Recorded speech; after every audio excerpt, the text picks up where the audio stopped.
My mom told me, we don't know where we're going. We don't know what's going to happen. Just remember, no one can take away from you what you put here in your own mind.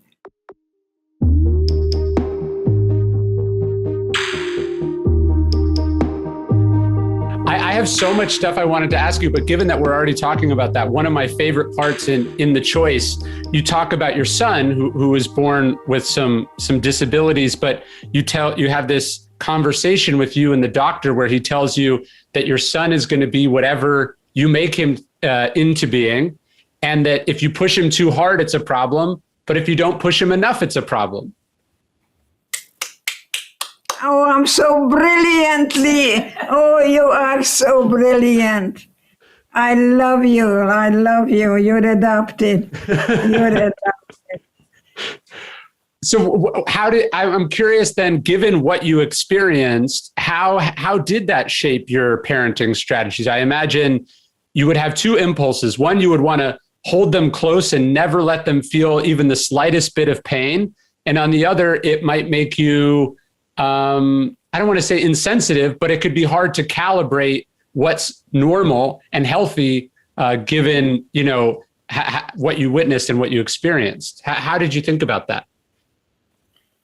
Well, all I can tell you that this is a country of second opinion. And I was told in Texas that my son may never make it to high school, and I better look for a school for retarded. We don't use that word anymore. Mm-hmm. And that's when I asked, where do I get a second opinion? So I arrived in Baltimore at Johns Hopkins, and then Dr. Clark, beautiful neurologist, told me, give me your son for a week. And that's what I did, and came back a week later, and he sat me down and he said, your son is not retarded. He's got the bedroom eyes, he's got clumsiness and everything that comes with it, but he's going to be what you make of him. And that's when I began to shake. Me? And he says he's going to need speech therapy, occupational therapy, this, and the other. And how do I pay you? He says, give me $10. This is in 1916. I dropped out of school, and my son John graduated as a top 10 student, not 10%, top 10 student from the University of Texas. If you go to the University of Texas, my name, John Eger, is there. So he's beautiful. My hero. He is my hero. He was born in 1956. He also picked up an illness called sarcoidosis when he was with his father revisiting Czechoslovakia. And that's where my grandfather's from. Really? Yes. From Košice, Kasha? I don't know exactly. He wasn't Jewish, but he ended up in a displaced persons camp all the same, and he immigrated here and met my grandmother. Wow.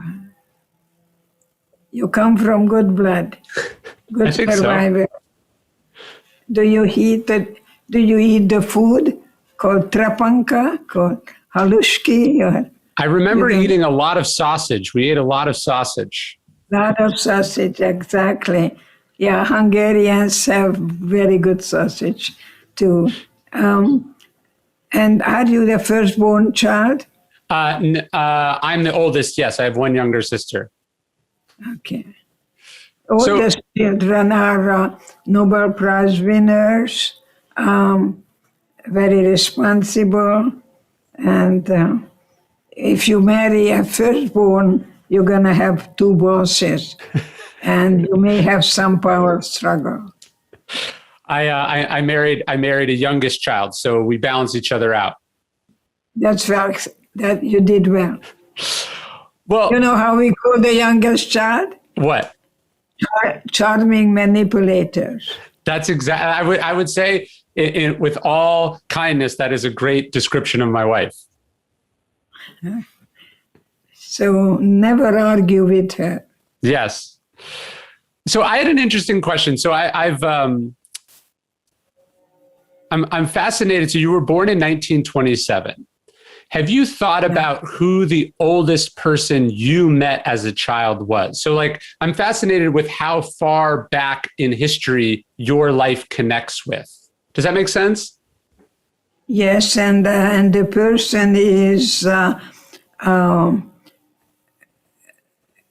Roosevelt's wife, the wife of President Roosevelt. Eleanor Roosevelt. You met Eleanor Roosevelt? Eleanor Roosevelt, just a little bit.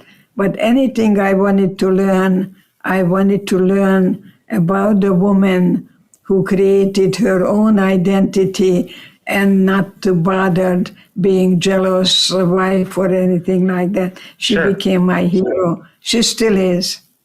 So she was born in 1884. So that's incredible. So, and she obviously met Theodore Roosevelt. And so I'm just fascinated with the way that lives touch other lives and how history is a thread of people shaking hands with each other from different periods, different experiences. Beautiful, beautiful. I also know Tova, who did Eleanor Roosevelt on Broadway. And she did a beautiful job, beautiful, a one-woman show many, many years ago. And now she's doing Dr. Ruth. And she's up there now with Dr. Ruth in New York. And some people call me the mix between Dr. Ruth and Joan Rivers, because I tell people to grow up. Go grow up, you know. I want to tell them, you want to be a baby or a big girl? Because when you're a baby, you sit in the back of the car and you mess around and someone is driving the car. You want freedom, no responsibility. But now, do you want to be driven or do you want to be the driver? So let me ask, was part of what inspired you about Eleanor Roosevelt was that she, like you, was what we would call a late bloomer? You know, she really didn't hit her stride as an activist. Yes, she was FDR's wife, but I would almost argue that her impact as a public figure began after his polio diagnosis. Which I don't know how old she was, but I'd argue probably around 50 years old. Yeah, I am a late bloomer too. When I was 40, my supervisor asked me to go get a doctorate, and I told him it's impossible. By the time I get it, I'm going to be 50. And he said, you'll be 50 anyway. So I tell women now, maybe you want to go to law school because mothers make very good lawyers, very good judges, and go back to school. Yes. Well, you're certainly the oldest person that I've had the privilege of talking to Zoom on. So this is quite a treat for me. I am older, but not old. Could you have imagined? Could you have imagined as a young girl that this technology would exist? I mean, isn't this incredible? Never, ever imagined that I would ever be in 93 as young as I am today. It's all about your attitude, honey. It's all about numbers will happen anyway. Numbers, you know, the chronological numbers doesn't bother me at all. I'll be 94 in September, and I feel very, very much alive, and I hope to be alive for a while, writing another book with my daughter and on recipes, and hopefully that's going to be also a recipe for school children so they would really take education seriously. Seneca famously said that far too many old people have nothing to show for their years but their age. I think what's incredible about you is not that you're 93, but that at 93 you have experienced what you've experienced your life has had many seasons of experiences. Very much of a Renaissance woman, and I think women can do that, and the later in life, the better, because they can really pick and choose the attitude that you are going to work with, whether they're going to stop doing one thing or give up one thing. But when you give up anything, you have to replace it with something else. So you have to really check out your priorities in life and think about your thinking, because what you think, you create. That idea of thinking about your thinking, that's sort of the core of Stoic philosophy, which I talk about. It's also the core of Buddhism, but it also strikes me that what you talk about in the choice is really thinking about what you're thinking, that even something as terrible as Auschwitz, you have the ability to determine what you think about it. You might be powerless in that you're there, but you can decide what it means to you.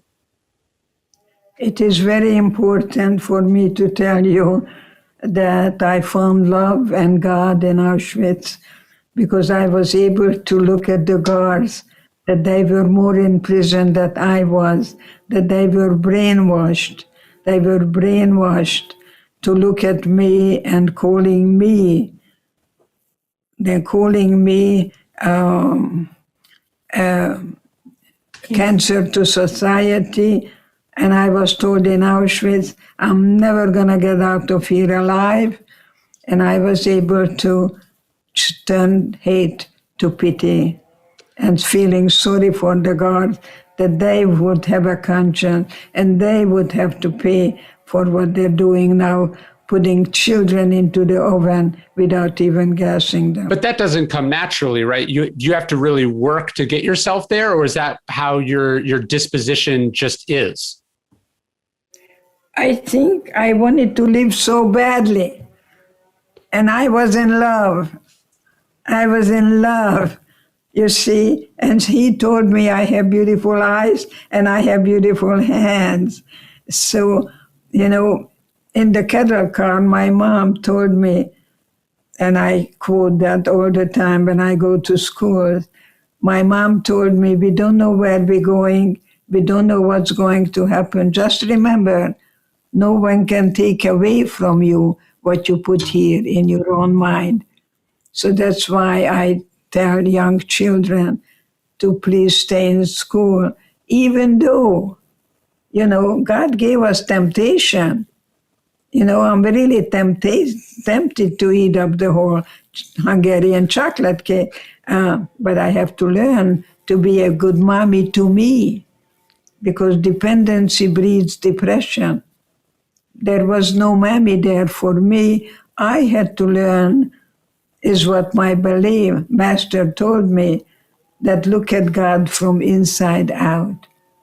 And I learned to change my thinking and never even imagine that I am not going to get out of here.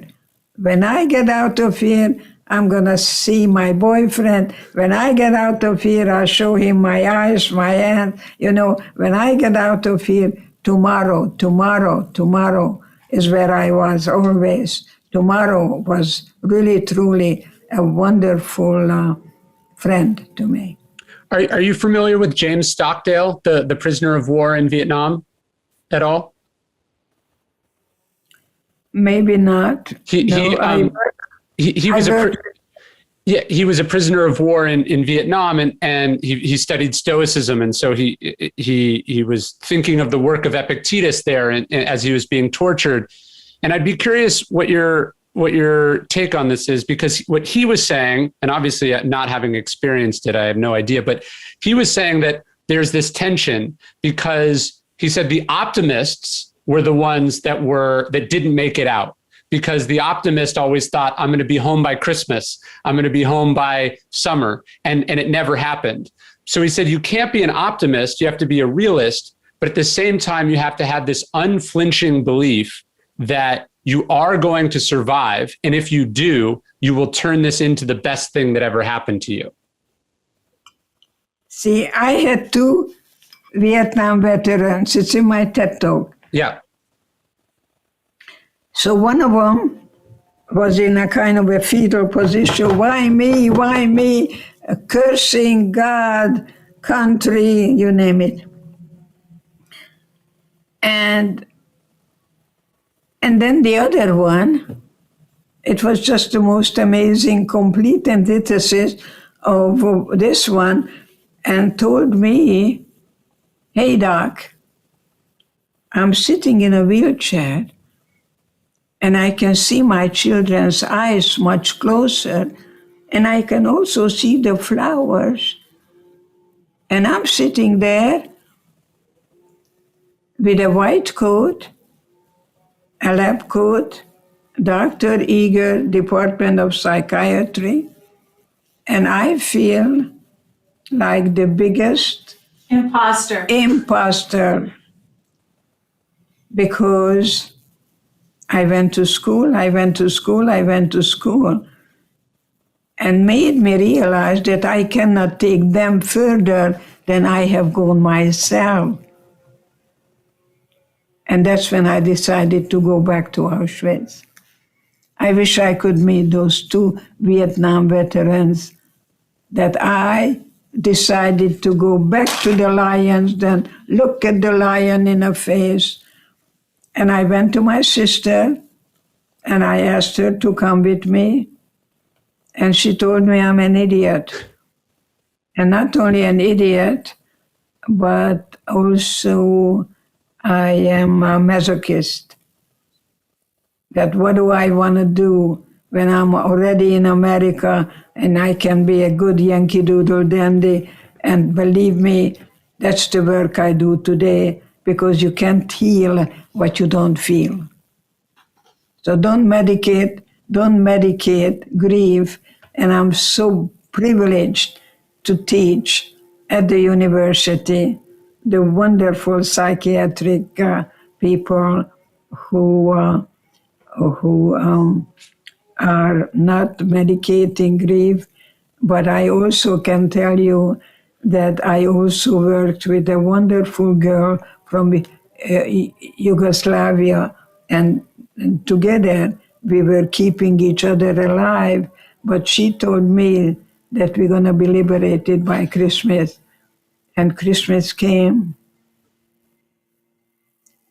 and she died the next day.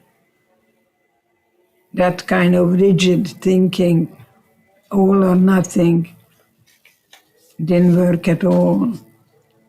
But I knew who was going to die. I had this ability to look at the eyes, to look at the face of people who just gradually gave up. Or they even touched the barbed wire and they got electrocuted. Or they touched the guard and they were shot. You know, they took my blood. And one time they asked me about getting my arm so they can take my blood. And I asked, why are you taking my blood? And he said, to aid the German soldiers. I spoke German fluently. And to aid the Germans so we can win the war and take over the world, especially America. So I couldn't yank my arm away, but you know what? I said to myself, you are the stupidest, because I was a ballerina, and so I never allowed them to get to me. When people say, you make me angry, nobody makes me angry. People have as much anger or whatever, any feelings. I do not allow people to ever murder my spirit. My wife says that. She says, I've said, you're frustrating me. And she said, I can't make you frustrated. That's all on you. Yeah, I have an anxiety, and no, you don't. You're thinking anxiously, and yet Yes, Epictetus was certainly right. That is not what's happening, it's what you do with it. Yeah, Marcus Aurelius in Meditations, he writes, he said, today I escaped anxiety. And he says, no, I discarded it because it was inside me. I let it go. And I think that's a beautiful way to say it. That's what I say, that revenge gives you very temporary satisfaction, but forgiveness is the freedom, is the gift that I choose to give to myself. And I think that is a big, big difference, that I am not a victim. I was not at all ever adhere to be a victim. I was victimized. It's not who I am. It's not my identity. It's what was done to me. And I think there is a big difference. I refuse to be a victim. It's not who I am. It's not my identity. Well, let me ask you about the forgiveness thing, because this is something I'm struggling with. Obviously, it's not at the scale of what happened in the middle of the 20th century, but I was talking to a friend about this. It's been hard for me, in America, COVID-19, this horrendous pandemic, in one sense, it was unpreventable. And then another sense, the immense proportion of the tragedy was preventable, because human beings, people we all know, decline to take it seriously, decline to think about their obligations to each other.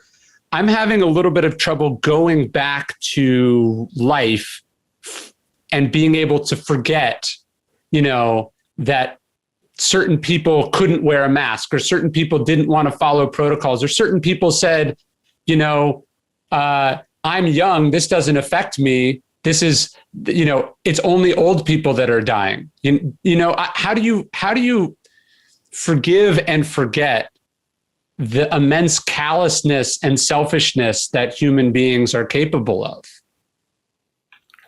No, I never forget what happened, but I'd like you to maybe pick up a book that you may have it in your place by Max Weber.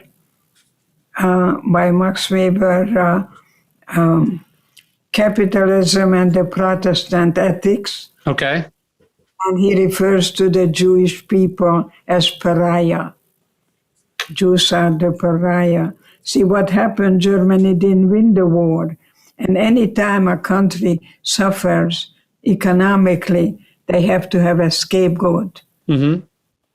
Carter, let's go kill Carter. That's what happened, in Iran. But I think it's very, very important to know that while you blame, you're still a child.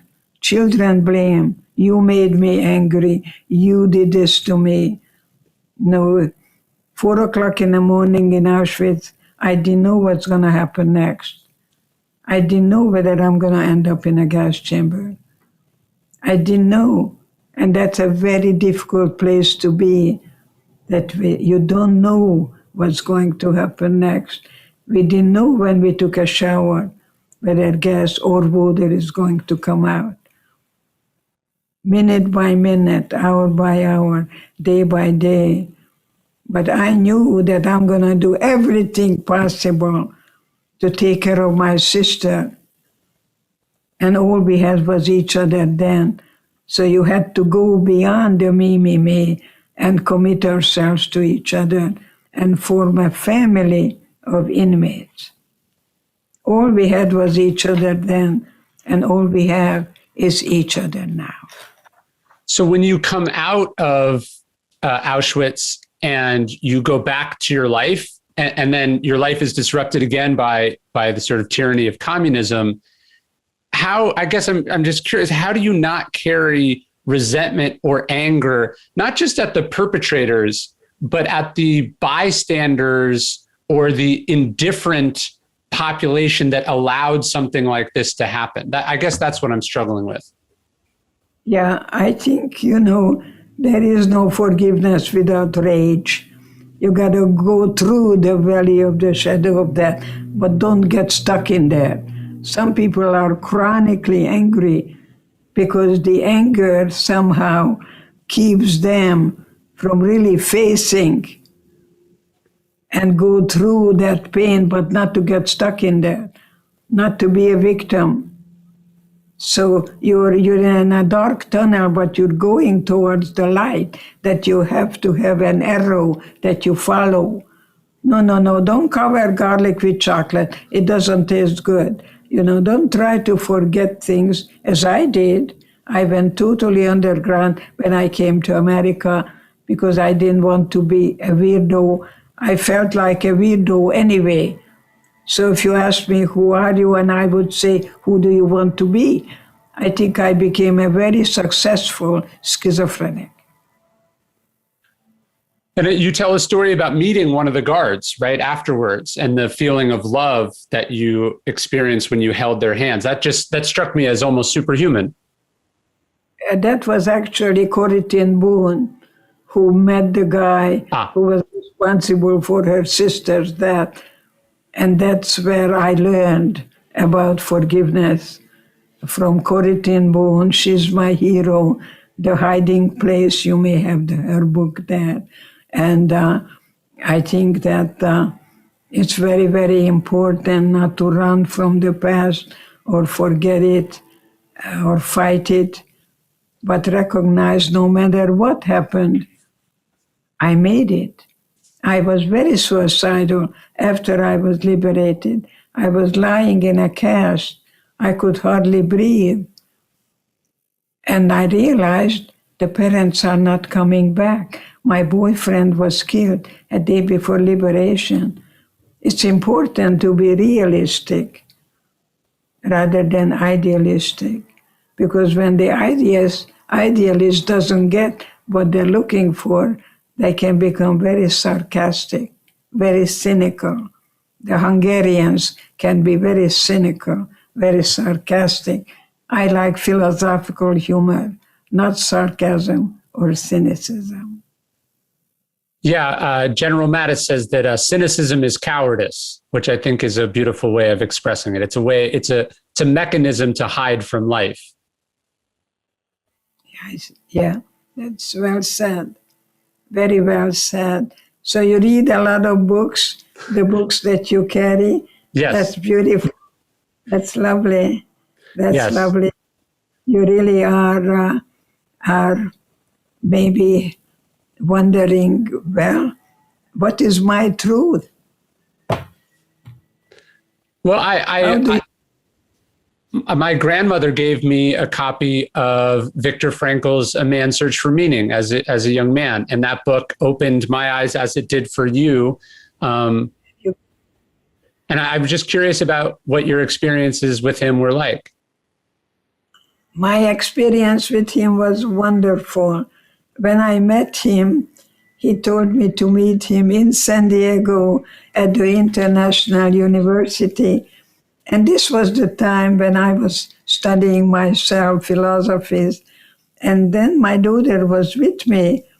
And as he spoke with the philosophers, I said to my daughter, it's funny, he's not mentioning Kierkegaard.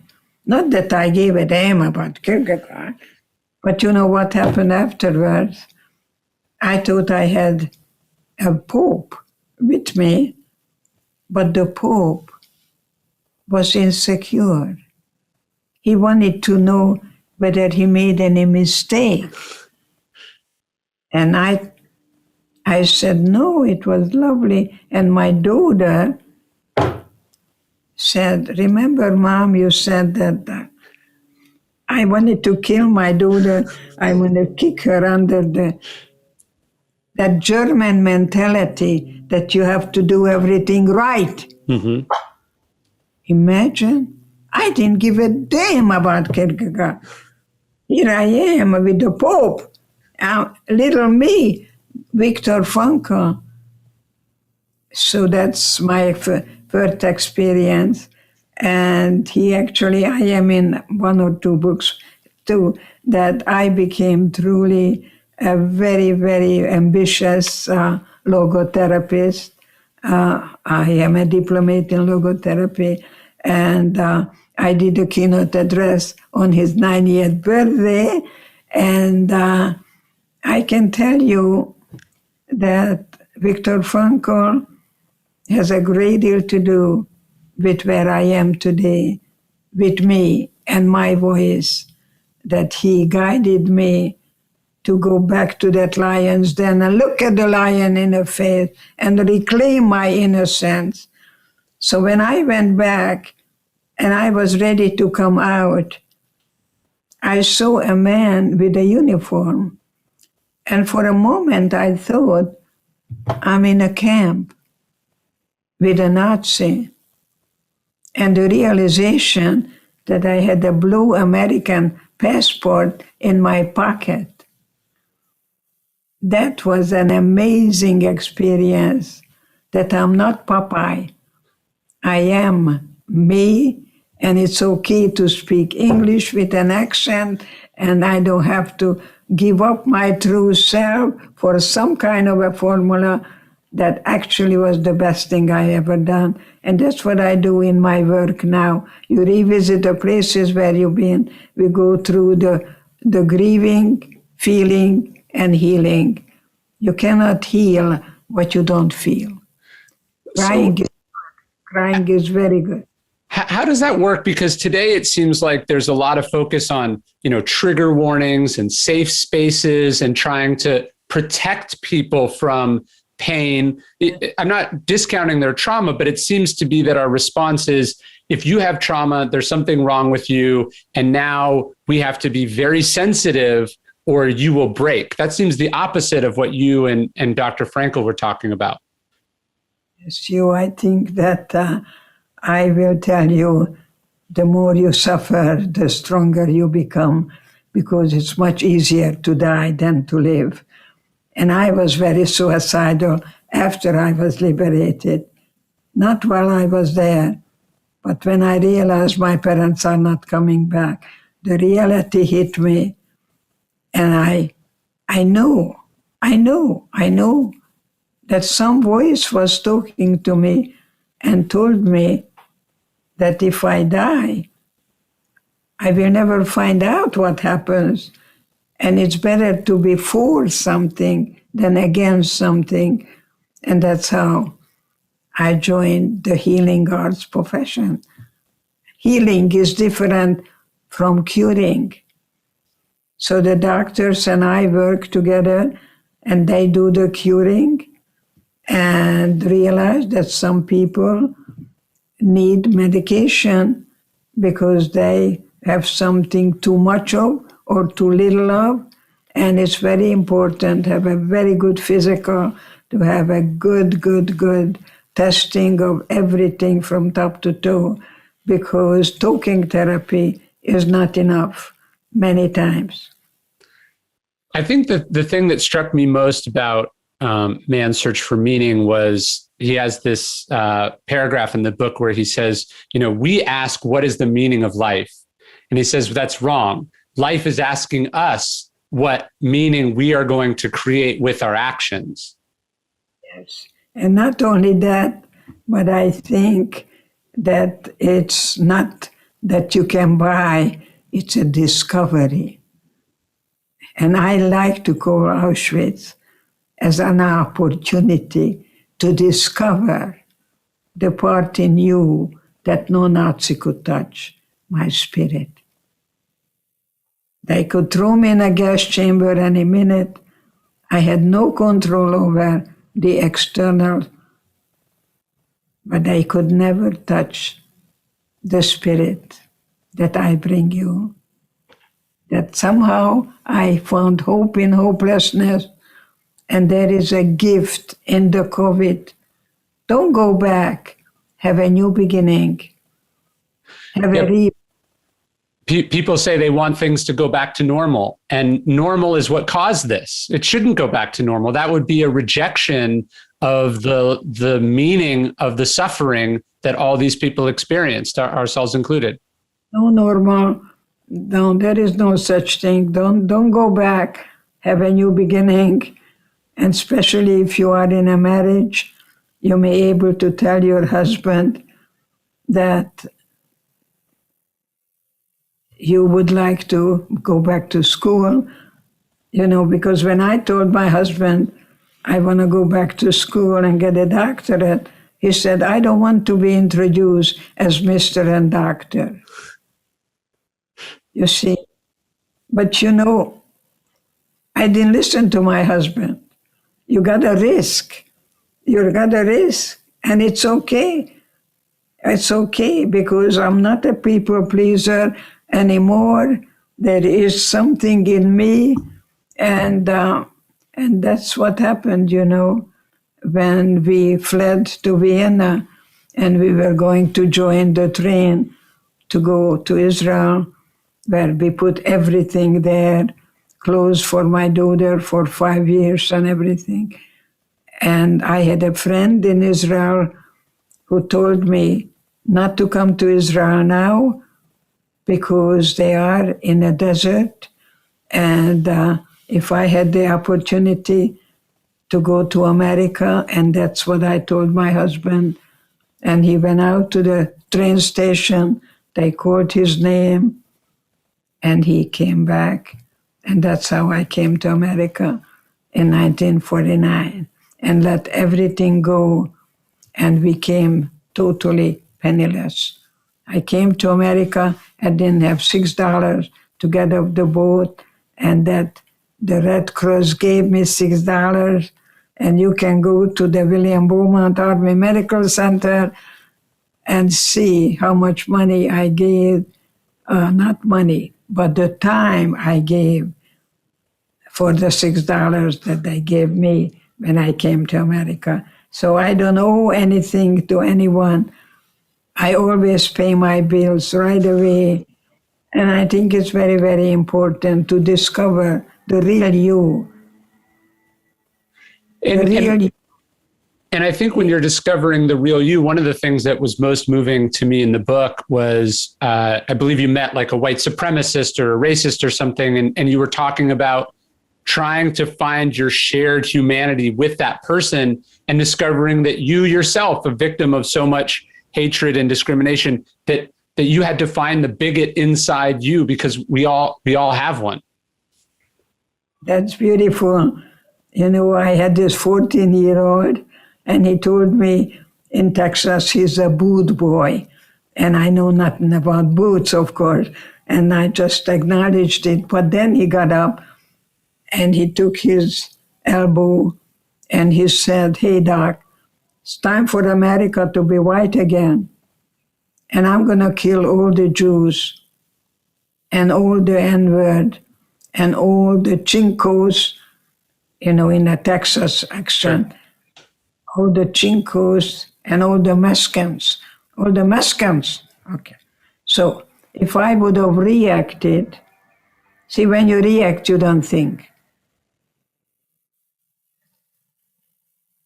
If I would have reacted, I would have taken that boy, I would have dragged him to the corner, I would have told him, how dare you talk to me like that, because my mother went to the gas chamber. But I did go to God and I asked, what do I do? And God told me, find the bigot in you. And I said, that's impossible now. I came to America penniless. I went to the bathroom. One of them said colored. I joined the NAACP. I marched with Martin Luther King, and God said, find the bigot in you. And I created the atmosphere that I do today to people that they can feel any feelings without the fear of being judged. And I said, tell me more. He never knew who I was. He never knew a thing about my history. But you see, I did the mommy thing, but I'm pretty old-fashioned that a mom cannot make a boy into a man. It takes a man. So I referred him to a man with gray hair, someone who's been around. And so that's my experience with the white supremacy boy. And this is unfortunately, that happened January 9th in America. January 6th, I'm sorry. Right. And when I saw someone wearing a shirt, 6 million was not enough. How did you feel? How do you think I felt after Nazi Germany and communist Russia? That history has a tendency to repeat itself. Does it concern you? You know, there's that expression, when the wolves of hate are loose, no one is safe. Does it concern you that that kind of rhetoric and violence and distrust and misinformation and dehumanization, does it concern you that that is spreading again? I mean, in America of all places? Do you have the book by Adorno, The Authoritarian Personality? No. And he created the California F scale. F stands for fascist. And he tells you that small town USA is ready for fascism. It comes from Harvard. Yeah. That people don't question authority. And that's the worst thing you can have is ignorance. And then you blindly adhere to authority. You have to question authority and assign the shame and guilt to the perpetrator. And that's what I did when I went back to Auschwitz. And you also have to understand that we are all here in this together, that we're all human beings. The Stoics talk about this idea of sympatheia, that we're all part of this large, sort of cosmic whole. They say what's bad for the bee, or what's bad for the hive is bad for the bee. And I think we're losing our sense of collective humanity. And that's what puts us in danger of committing in terrible injustices against other human beings. You know, it's wonderful what you're saying, to be for something rather than against. And I think that is so important, because we've never been as divided as we are now. And I know that you are the ambassador. I'm going to call you the ambassador. Look at all the books behind you, and you're letting people know that the Nazis burned the books. Sure. And what's that quote? Where they burn books, eventually they will burn people. Where the people were objects. You see, killing the Jews was the goal, and have a world without the Jews. But that little Jew, Albert Einstein, came to America and changed the history of World War II. Yes, the irony of the defeat of the Nazi war machine and the Japanese war machine is that it was driven in many ways by the talent and brilliance of the people that they exiled, primarily to England and America. And I think we are in danger of losing sight of that with today, with our fear and rejection of immigrants, with our demonization of poor people. This is where ideas come from. This is the lifeblood of America, and it always has been.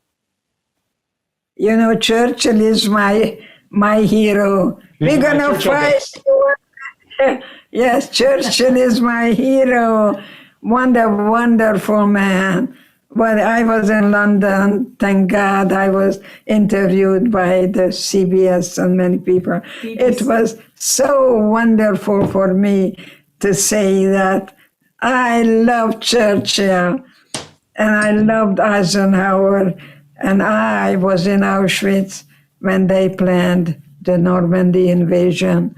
Without the Normandy invasion, I wouldn't be here with you, a mother of 3, a grandmother of 5, and 7 great-grandsons.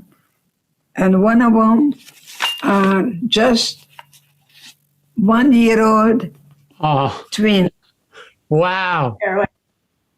That's beautiful. Isn't that? It is. So that's why I am never going to retire, and I'm going to do everything in my power to let you know that you are the ambassador, and keep on reading the books and selling the books and having people like me once a week or whenever you can, so people can really exchange philosophies. Well, I'm truly honored, and this is a rare treat for me. I think something I've been thinking about. People are so ambitious, right? They want to be famous, they want to be rich, they want to be powerful, but really, the as successful as your books are, nothing will match the multi-generational impact that you just talked about. That you had children who had grandchildren and that is the impact that we have. That's the message that we leave to the future is the children we have and how we raise those children and what values we give them. And you know what? My books are on the living room table of my great-grandsons. Wow. So please keep having the books out and let people know that the books were unfortunately gotten rid of during the Nazis, and you're here to let them know what happens when good people do very, very bad things. And Auschwitz was something that is not comparable to anything, because never in a history of mankind such a scientific and systematic annihilation of people existed. I watched the other day the Nuremberg trial. Oh, it was so brilliantly done. It's incredible to think that how little these things can start, right? And I think that is the other message from the Second World War, that this horrible tragedy, although it has sort of systemic roots, that it's really springs from almost the single-handed hatred and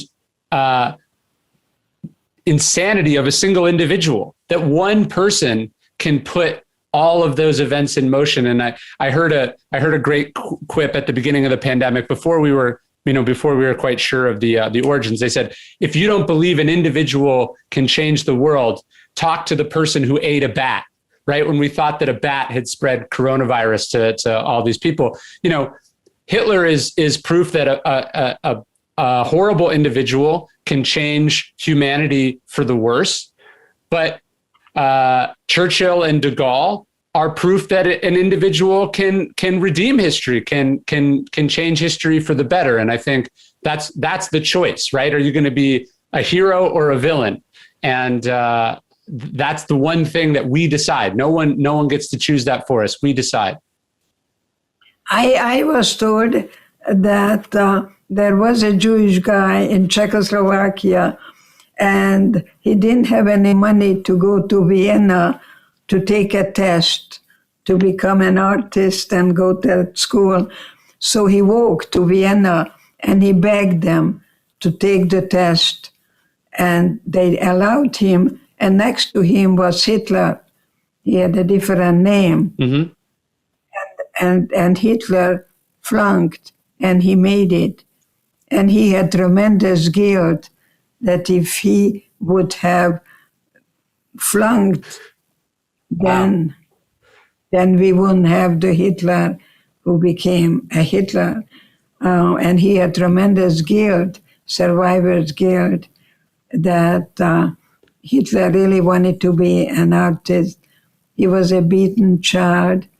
And if you want to read any books, you read the Swiss psychiatrist. Swiss? The woman. No. Alice Miller. And she is amazing. And the book, especially For Your Own Good, has to do with Hitler having a terrible childhood, beaten by his father, and that had a great deal to do that he was never a loved child. And, there is a difference between what I believe, but there is a difference of what kind of life you lead. See, I am very interested in having faith, which is very different from belief. Mm-hmm. I don't care what you believe. I want to know what kind of life you lead, because words can be very cheap commodities. My friend Stephen Pressfield, he's a great writer, and he jokes that it was easier for Hitler to start World War II than to pursue his dreams as an artist. And I think that that's true. We can be so afraid of what our calling is. We can be afraid to be vulnerable and real. And Hitler chose hatred and destruction and pain and nihilism. Blame. Yes, and blame. While you blame, you're still a child. And he was an infant. I mean, when you watch some of his tantrums, or you see some of the things that he would say to yes, right. He's a small child who's in charge of an enormous army. And we see how destructive that turned out to be. And that's what happened when a country suffers economically. That's what happened with the Ayatollah. Let's go kill Carter and so on. I think it's very, very important that you are an ambassador. Well, thank you. This is a complete honor and a treat, and I am glad that you are here to still talk to us. This is an incredible journey that you've been on, and I respect all your contributions and your message. It made a huge difference in my life, and I know it's made a huge difference in the lives of so many people. So it must have been a very dark time there in Auschwitz, but the light for all of us is that you persevered, because now we get to bask in that light. So don't call me shrink, call me stretch. And today I help people to stretch your comfort zone, because in your heart, make your heart bigger. Yes. You help people stretch to make their hearts bigger. That's it. And I have my cherished wound, and you have your cherished wound. And don't try to run from the past. Face it, recognizing that life is difficult, life is not easy. You can make it easier, but it's not easy. So if you don't change, you don't grow. There is a Latin saying, I studied Latin, tempora mutantur, times are changing, et nos mutamur in illis. Times are changing, and we are changing with the times. Don't go back. Use this time out to regroup, to redecide that there is no going back, there is a new beginning. So I hope today is people's time out to really take inventory, because many times people in midlife say, I have a midlife crisis. No, you don't. There is no crisis. There is a transition. It's a new beginning. It's a fresh start. It's a fresh start, and there is no problem. There is a challenge. So you have a challenge and a transition, not a crisis. I have tattooed on my arm, the obstacle is the way. Show me again. The obstacle is the way. It's the way, and it's going to be your way. You're unique. You're one of a kind. Yeah, diamond. This was my first book about philosophy. The obstacle is the way. Oh, thank you. How many books did you read? Right. I've written 11 books. Oh, my God. Oh, my God.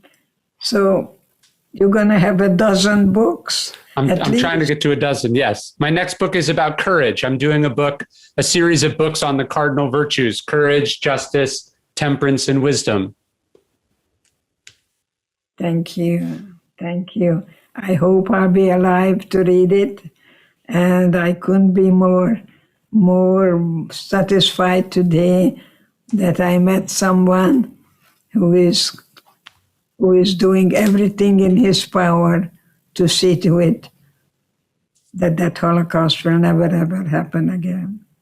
And I want to thank you for your commitment and remembering Epictetus that it's not what happens, it's what we do with it.